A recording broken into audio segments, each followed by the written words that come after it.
में कह रहा है, जैसे आपके सवाल में कह रहा है यूक्लिड विभाजन एल्गोरिथ्म से, आपका क्या कह रहा है कथन में, यूक्लिड विभाजन एल्गोरिथ्म से एचसीएफ निकालना, यूक्लिड विभाजन एल्गोरिथ्म से एचसीएफ ज्ञात करना।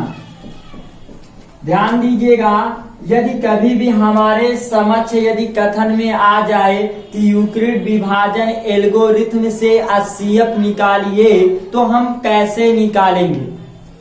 मैंने आप लोगों को एक उपाय बताया था कि हमारे दैनिक जीवन में जितनी भी नई अवयव आएंगे, नई नई चीजें आएंगे जिनके बारे में हमें जिज्ञासा नहीं होगी, तो उस अवयव को देखते ही हमारे दिमाग में क्या होंगे, तरह तरह के क्वेश्चन उठना शुरू हो जाएंगे। जैसे मैंने आपके सामने लिखा यूक्लिड विभाजन एल्गोरिथ्म, तो आपके दिमाग में यह प्रश्न उठा होगा कि सर यूक्लिड विभाजन एल्गोरिथ्म कहाँ से आया है, इसके गणितज्ञ कौन है, किस शताब्दी में लिया गया, किस देश से लिया गया, और यूक्लिड विभाजन एल्गोरिथ्म का सूत्र क्या है। ये सबसे महत्वपूर्ण यहाँ से प्रश्न आपके बहुविकल्पी में पूछ सकता है, और यहाँ से सवाल पूछने का सबसे अधिक चांस बनता है। पहला सवाल आपका ये उठता है कि सर यूक्लिड विभाजन एल्गोरिथ्म का सूत्र क्या है। यदि कोई व्यक्ति पूछ ले कि यूक्लिड विभाजन एल्गोरिथ्म का सूत्र बताइए, तो हम कैसे बताएंगे। यूक्लिड विभाजन एल्गोरिथ्म का जो सूत्र होता है वह होता है A बराबर BQ प्लस R। यूक्लिड विभाजन एल्गोरिथ्म का सूत्र क्या होता है, A बराबर BQ प्लस R, जहां R का जो मान होता है, जहां R का मान होता है वह R 0 के बराबर हो सकता है, 0 से बड़ा हो सकता है, लेकिन हमेशा किससे छोटा होगा, B से छोटा होगा। ध्यान दीजिएगा, R का दुनिया का आप कोई भी भाग देंगे वह हमेशा क्या होता था, हम भाग देते थे तो कभी R का मान 0 प्राप्त हो जाता था। R का मतलब रिमाइंडर, रिमाइंडर का मतलब क्या होता है, शेषफल। तो जब हम कहीं भाग देते थे तो कभी कभी वह भाग पूरी तरह क्या होती थी, कट जाती थी। तो जब वह भाग पूरी तरह कट जाती थी तो शेषफल हम उस दशा में क्या बताते थे, 0। और कभी कभी हम ऐसे अवयवों का भाग देते थे जो 0 के अलावा कोई अवयव मिल जाता था, कोई संख्या जैसे 1 कभी मिल जाता था, कभी 2 मिल जाता था। तो जो R का मान होगा वह हमेशा या तो 0 के बराबर होगा या तो 0 से बड़ा होगा, लेकिन किससे छोटा होगा, B से। जैसे ही मैंने आपके सामने नाम लिया A बराबर BQ प्लस R, तो आपके दिमाग में यह प्रश्न उठा होगा कि सर A को क्या बोला जाता है, B को क्या बोला जाता है, Q को क्या बोला जाता है, और R को क्या बोला जाता है। A भार होता है एडवाइजर, A भार क्या होता है, एडवाइजर। एडवाइजर मीन्स होता है आपका भाज्य, एडवाइजर मीन्स क्या होता है, भाज्य। और बी फार होता है बाइसेक्टर, बी फार क्या होता है, बाइसेक्टर, SECTOR। बाइसेक्टर मीन्स होता है भाजक, बाइसेक्टर मीन्स क्या होता है, भाजक। क्यू फार होता है क्विटेंट, QUINTENT। क्यूटेंट मीन्स क्या होता है, भागफल होता है। आर मीन्स क्या होता है, रिमाइंडर। आर को क्या बोलते हैं, रिमाइंडर, REMINDER। रिमाइंडर मीन्स क्या होता है, शेषफल होता है। तो जैसे ही मैंने आप लोगों के सामने नाम लिया A बराबर BQ प्लस R, तो आपके दिमाग में यह क्वेश्चन जरूर उठा होगा कि सर A को क्या बोला जाता है, B को क्या बोला जाता है, Q को क्या बोला जाता है, और R को क्या बोला जाता है। तो A फार क्या होता है, एडवाइजर। एडवाइजर मीन्स क्या होता है, भाज्य। यदि कोई व्यक्ति आपसे पूछता है कि भाज्य किसे कहते हैं, तो बताइएगा कटने वाली संख्या, कटने वाली संख्या क्या कहलाती है? भाज्य कहलाती है। भाजक किसे कहते हैं? काटने वाली संख्या को, काटने वाली संख्या को क्या बोला जाता है? भाजक बोला जाता है। और भागफल का मतलब जितनी बार भाग जाती है, जितनी बार भाग जाती है उसे हम क्या बोलते हैं? भागफल बोलते हैं। जो शेष बच जाता है उसे हम क्या बोलते हैं? तो जो शेष बचता है उसे हम क्या बोलते हैं? शेष फल बोलते हैं। इतनी बात क्लियर हो गया। जैसे उदाहरण के लिए मैंने यहाँ पर लिया 3 से मैंने भाग दिया 10 में, तो हम भाग का नियम यही कहता है कि 3 का पहाड़ा हम इतनी बार पढ़ेंगे या तो वह 10 के बराबर हो जाए या 10 से कम हो जाए, लेकिन उससे अधिक ना हो। तो 3 तरीका, तो 3 बार हमने पढ़ा तो कितनी बार आया? कितना आया? 9। तो 10 में से 9 गया, क्या ये भाग जाएगी? तो यदि मैं इस सवाल में पूछूं कि 10 क्या है, 3 क्या है, 1 क्या है, तो जवाब क्या रहेगा? जो शेष बचता है उसे हम क्या बोलते हैं? शेष फल बोलते हैं। उसे हम क्या बोलते हैं? कौन संख्या कट रही है? कौन संख्या कट रही है? 10। 10 को हम क्या बोलेंगे? कटने वाली संख्या को क्या बोलेंगे? क्या बोलेंगे? भाज। कौन संख्या काट रही है? 3। कौन संख्या काट रही है? 3। जितनी बार भाग गया उसे क्या बोलेंगे? भागफल। हमेशा आपको ये याद रहेगा। क्लियर हो गया कॉन्सेप्ट? कहने का मतलब ये है कि जो बीच में अवयव लिखा गया होगा उसको हमेशा हम क्या बोलेंगे? भाज। और पहले वाले अवयव को क्या बोलेंगे? भाजक। आखिरी वाले अवयव को क्या बोलेंगे? भागफल। और नीचे वाले अवयव को बोलेंगे शेषफल। कॉन्सेप्ट क्लियर हो गया? अभी हमने पढ़ा A क्या है, B क्या है, Q क्या है, R क्या है। अब चेक करो, मैंने कहा जो R का मान होगा, A किसका मान है? R का। जो R का मान होगा वह किसके बराबर हो सकता था? 0। और 0 से क्या हो सकता है? बड़ा। तो देखिए 0 से बड़ा है कि नहीं? लेकिन हमेशा किससे छोटा होगा? भाजक। B for bisector. Bisector means भाजक। तो देखो भाजक से छोटा है कि नहीं? दुनिया का कोई भी आप भाग दे लीजिए, हमेशा R का मान जो होगा वह भाजक से क्या होगा? छोटा होगा। कॉन्सेप्ट क्लियर हो गया? सबसे महत्वपूर्ण प्रश्न ये उठता है कि सर यदि कोई व्यक्ति ये पूछ ले कि यूक्लिड विभाजन एल्गोरिथ्म किस शताब्दी में लिया गया, तो जवाब आपका रहेगा 9वीं शताब्दी में। यूक्लिड विभाजन एल्गोरिथ्म किस शताब्दी में लिया गया?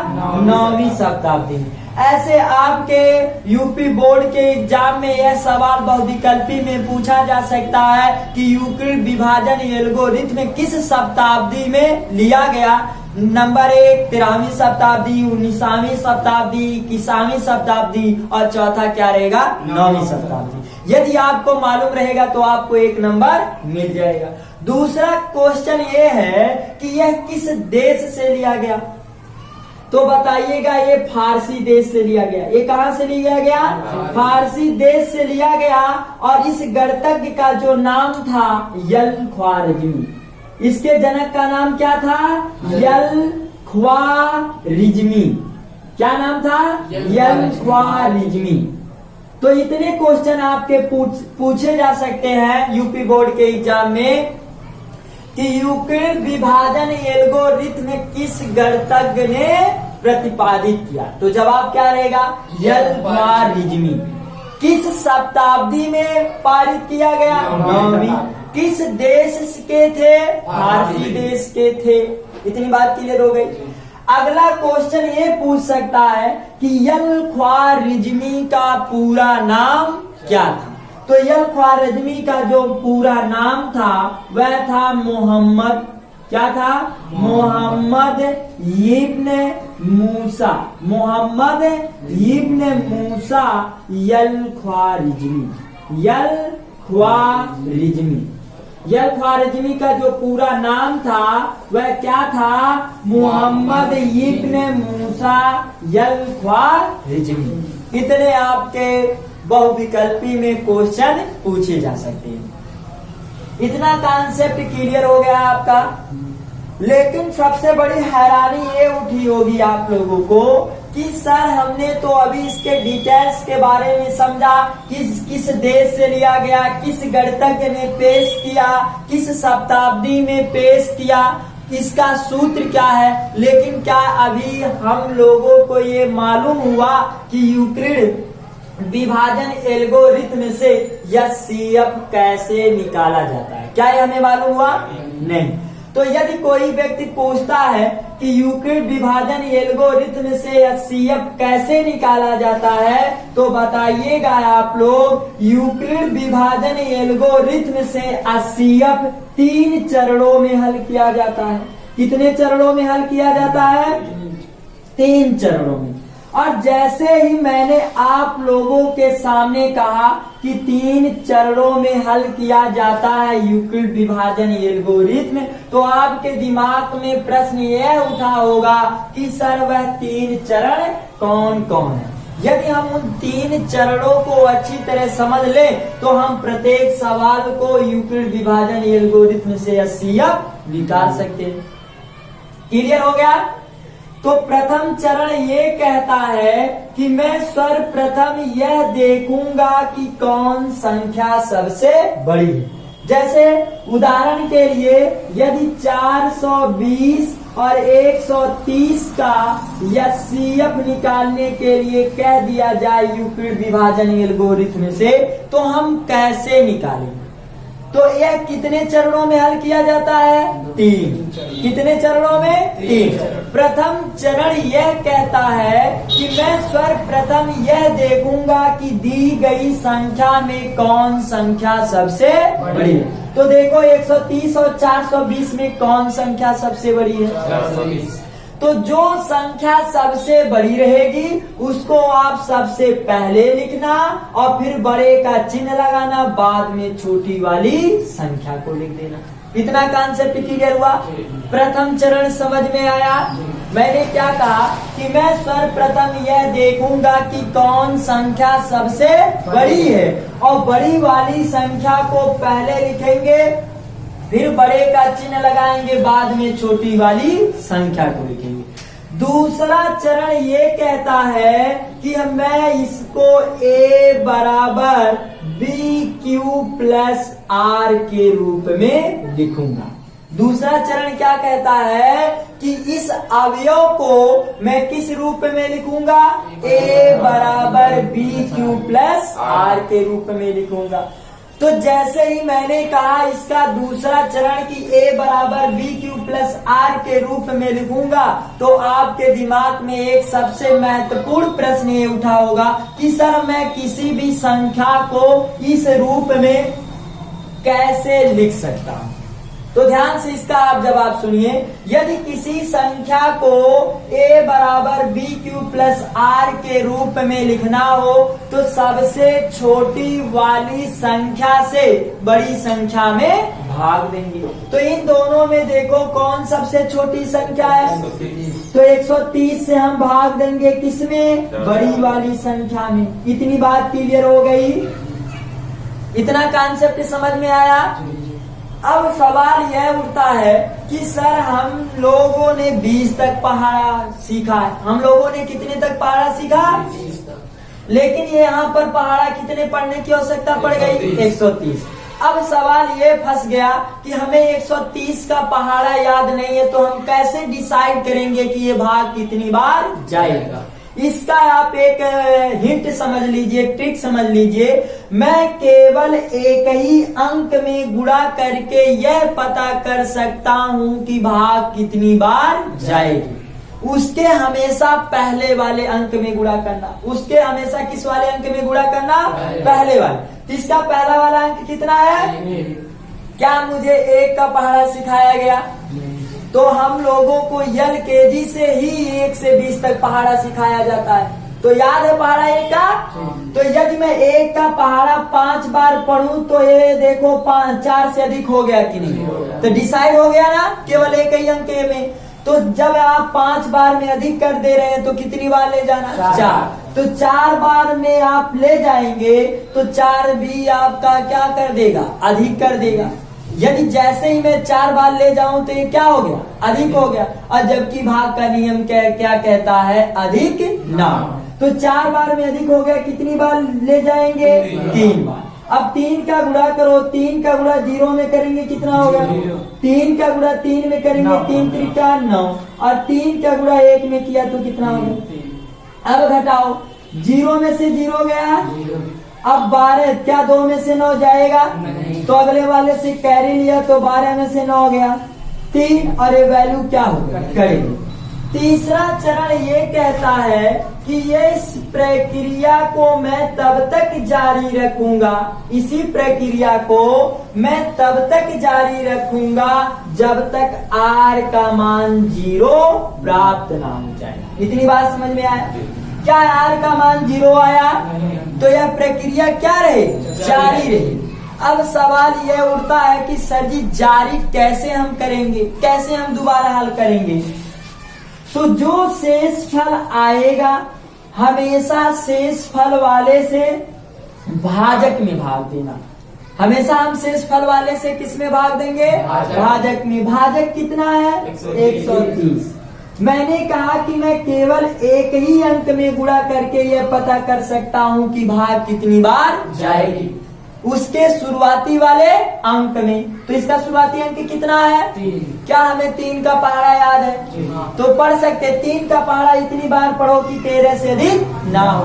तो 3 4, तो 4 का गुणा 30 में करेंगे कितना हो गया, 120। तो 0 में से 0 गया, 3 में से 2 गया 1, ये वैल्यू क्या हो गई, करेंगे। क्या R का मान 0 आया, तो यह पुनः प्रक्रिया क्या होगी, जारी होगी। कैसे प्रक्रिया जारी रखा जाता है, शेष फल वाले से भाजक में क्या किया जाता है, भाग दिया जाता है। 10 का पहाड़ा कितनी बार पढ़े कि 30 आ जाए। अब देखो R का मान क्या आ गया, 0, तो यह प्रक्रिया यहीं पर क्या हो जाएगी, समाप्त हो गई। सवाल यह उठता है कि इस ससुरा को मैंने भाग दिया तो ये 0 लाया, लेकिन हमें समझ में नहीं आया कि इसका HCF कितना होगा। तो जो आखिरी वाला भाजक होता है वही उसका क्या कहलाता है, HCF। इसका आखिरी वाला भाजक कितना है, तो इसका HCF कितना होगा, 10। इतनी बात क्लियर हो गई। अब आइए इस रूप में लिखा जाए, A बराबर BQ। तो मैंने कहा A for adviser. Adviser means क्या होता है, भाज। भाज किसे कहते हैं, कटने वाली संख्या को भाज कहा जाता है। और भाज को हमेशा कहाँ लिखा जाता है, बीच में। तो ये बीच में किसका मान है, A का। तो A का मान कितना हो गया, 420। आगे बढ़ा बराबर, आगे बढ़ा B for bisector. Bisector means क्या होता है, भाजक। भाजक का मान कितना है, 130। इन दोनों के बीच में घुस गया। अब इन दोनों के बीच में जब घुसा तो इन दोनों के बीच में कुछ भी चिन्ह नहीं। तो जब कोई अलग अलग अवयव लिखे गए हो और उनके बीच में कुछ भी चिन्ह ना हो तो कैसा चिन्ह छिपा रहता है, गुणे का। Q के जगह पे हम कितना लिखेंगे, Q फॉर क्विटेंट। क्विटेंट मीन्स क्या होता है, भागफल। भागफल कितना है, शेष फल कितना बचा था पहले का। पुनः अब दूसरे वाले में पकड़िए, दूसरे वाले में का मान कितना, हमेशा जो मध्य वाला रहेगा वही क्या मान रहेगा, A। और पहले वाला कौन मान रहेगा, B। आखिरी वाला Q, नीचे वाला। तो A का मान कितना है, B का मान कितना है, 30। Q का मान कितना है, 4। R का मान कितना है, 10। अब आखिरी वाले में बताओ, A का मान 30 और B का मान, Q का मान, R का मान 0। आपने लिख दिया, सभी को लिखने आ गया। तो लिखिएगा आखिरी लाइन में, अतः 420 और 130 का अभिष्ट HCF। तो आखिरी वाला भाजक कितना है, तो इसका आखिरी वाला भाजक ही क्या कहलाएगा, HCF कहलाएगा। कॉन्सेप्ट क्लियर हो गया। पुनः प्रक्रियाओं को देखिए। यदि कभी भी सवाल में कह दिया जाए यूक्लिड विभाजन एल्गोरिथ्म से HCF निकालिए, तो मैं सर्वप्रथम इनको कितने चरणों में हल करूंगा? 3। प्रथम चरण ये कहता है कि मैं सर्वप्रथम यह देखूंगा कि कौन संख्या सबसे बड़ी, उसको पहले लिखेंगे, फिर बड़े का चिन्ह लगाएंगे और बाद में छोटी वाली संख्या को लिख देंगे। दूसरा चरण ये कहता है, इसको मैं किस रूप में लिखूंगा? A बराबर BQ प्लस R के रूप में लिखूंगा। लिख दिए। यदि किसी संख्या को इस रूप में लिखना हो तो सबसे छोटी वाली संख्या से बड़ी संख्या में क्या किया जाता है? भाग दिया जाता है। और भाग आप देने का तरीका आप लोगों को LKG से ही सिखाया गया। यह प्रक्रिया मैं तब तक दोहराता रहूंगा जब तक R का मान क्या ना प्राप्त हो जाए, और जो आखिरी वाला भाजक होता है वही उसका क्या कहलाता है? HCF। कॉन्सेप्ट सभी का क्लियर हो गया? तो फिर से मैं मेन बिंदुओं को दोहराता हूँ। यूक्लिड विभाजन एल्गोरिथ्म का सूत्र क्या है? A बराबर BQ प्लस R। यूक्लिड विभाजन एल्गोरिथ्म किस शताब्दी में पेश किया गया? 9वीं शताब्दी में। किस देश से लिया गया? फारसी देश से। इसके गणितज्ञ का नाम क्या था? यलख्वारिज्मी। इनके गणितज्ञ का क्या नाम था? यलख्वारिज्मी। यलख्वारिज्मी का पूरा नाम क्या था? मोहम्मद इब्न मूसा यलख्वारिज्मी। कॉन्सेप्ट क्लियर हो गया? आपके कथन में क्या कहा? यूक्लिड विभाजन एल्गोरिथ्म से 135 और 225 का HCF ज्ञात कीजिए। तो कथन में किस विधि से कहा? यूक्लिड विभाजन एल्गोरिथ्म से। तो आपको सर्वप्रथम लिखना पड़ेगा यूक्लिड विभाजन एल्गोरिथ्म से। यूक्लिड विभाजन एल्गोरिथ्म कितने चरणों में हल किया जाता है? 3। प्रथम चरण ये कहता है कि मैं सर्वप्रथम यह देखूंगा कि कौन संख्या सबसे बड़ी है, उसको क्या करेंगे? सबसे पहले लिखेंगे। इन दोनों में देखो कौन संख्या सबसे बड़ी है, तो लिखना 225 बड़ा है किससे? 135 से। दूसरा चरण ये कहता है कि मैं इस अवयव को किस रूप में लिखूंगा? A बराबर BQ प्लस R के रूप में लिखूंगा। तो मैंने कहा यदि किसी संख्या को A बराबर BQ प्लस R के रूप में लिखना हो तो सबसे छोटी वाली संख्या से बड़ी संख्या में क्या करते हैं? भाग। तो सबसे छोटी वाली संख्या से भाग दो। तो इन दोनों में सबसे छोटा कौन है? 135 से भाग किसमें देंगे? तो मैंने कहा केवल एक ही अंक में मैं गुणा करके पता कर सकता हूँ कि भाग कितनी बार जाएगी। एक में यदि मैं 2 का गुणा करूं तो यह 2 के करीब हो जाएगा कि नहीं? तो 2 बार में भाग क्या हो जाएगी? अधिक। तो 2 बार में अधिक हो गई तो कितनी बार ले जाएंगे? 1 का गुणा 135 में करेंगे, कितना हो गया? घटाओ, 5 में से 5 गया। अब 2 में से क्या 3 जाएगा? तो एक कटोरा लेके अगले वाले से मांगेगा भीख, तो 1 रुपया इसके कटोरा में डालेगा। और जैसे ही 1 रुपया डाला तो कितना दिखाई देने लगा? 12। तो 12 में से 3 गया, कितना बचा? 9। अब इसके पास था 2 रुपया, अब 1 रुपया दे दिया तो कितना रुपया बचा? तो 1 में से 1 जाएगा 0। तो इसको हमने क्या कर दिया? काट दिया। तो अब बताओ इसमें A का मान कितना है? तो मैंने कहा जो मध्य में लिखा जाता वही किसका मान रहता है? A का।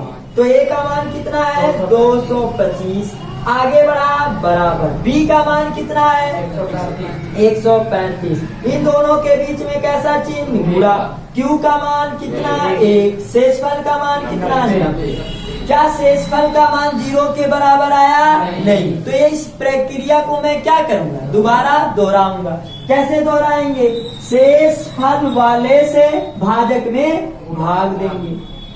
अब एक अंक में केवल गुणा करके पता कर सकते हैं। 9 गुना 18। देखो अधिक हो गया कि नहीं, तो 2 बार में अधिक हो गया कितनी बार, एक बार। तो 1 का गुणा 90 में करेंगे, 5 में से 0 गया 5, 13 में से 9 गया 4। अब बताओ इसमें A का मान कितना है, तो 135 बराबर में क्या लिख सकता हूँ, 90 गुणे 1 प्लस 45। जो हमेशा बीच में आएगा वही किसका मान रहेगा, A, और पहले वाला B, आखिरी वाला Q, नीचे वाला R।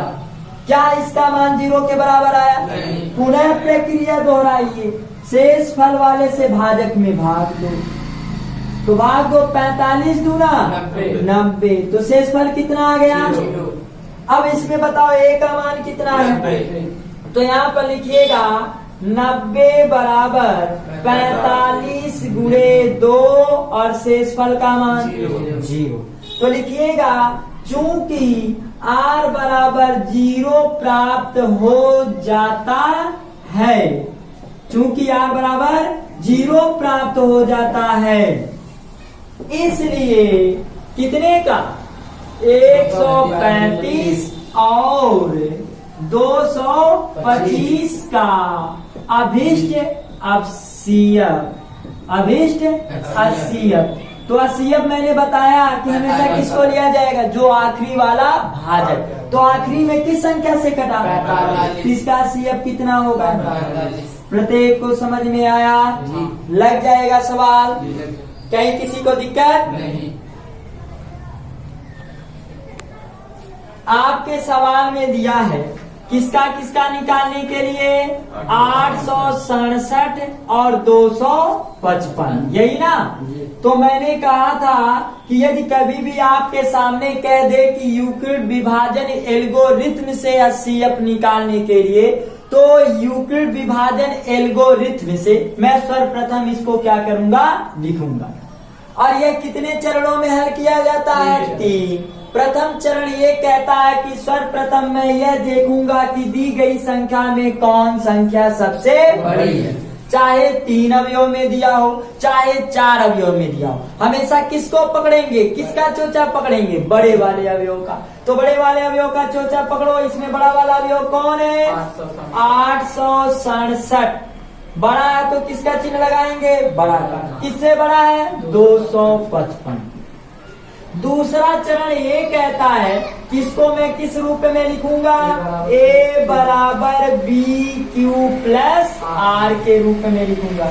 मैंने बताया कि यदि किसी भी संख्या को A बराबर BQ प्लस R के रूप में लिखना हो तो सबसे छोटी वाली संख्या से बड़ी संख्या में क्या करेंगे, भाग देंगे। तो इनमें सबसे छोटा कौन था, 255, भाग देंगे बड़े वाले में। मैंने कहा केवल मैं एक अंक में गुणा करके पता कर सकता हूं कि भाग कितनी बार जाएगी। 2 का पहाड़ा पढ़ो कि ये 8 के बराबर हो जाए, 8 से अधिक ना, तो 2 चौक, तो 4 बार में 8 आने की संभावना है, तो 4 का इसी में गुणा कर लो। 5 चौक 20 के 0 कैरी बची 2, 5 चौक 20, 2 22 के 2 कैरी बची 2, 4 दूना 8 2, तो 4 बार में क्या हो गया, अधिक हो गया।